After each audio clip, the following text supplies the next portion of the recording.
Yeah, hi, this video is for David. David, it's Mark at FMAV.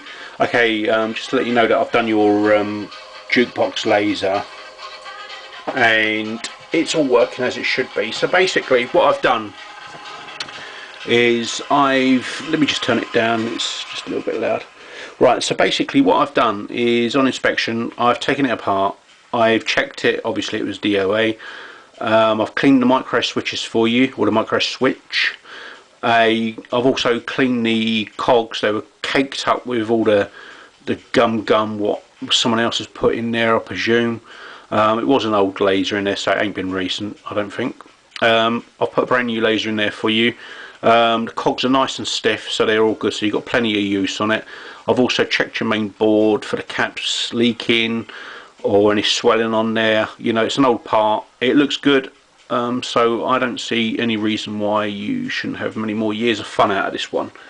And you can see it all, you can hear it running. I'll just turn it up for you.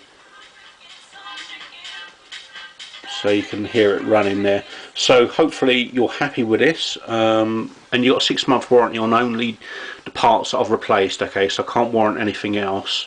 I will say to you, micro switch, cogs are all good. Everything else is good, you know, the boards go on these things, unfortunately, but there's no reason why there's no reason why that board should go anyway, but it's, yeah, you know, it's very rare. So yeah, hopefully you're happy with this, and yeah, just let me know, give me a shout back on eBay and just say, look, yeah, I'm happy, everything's working. I'd be very grateful. Thanks David, have a great one. Thank you, bye bye.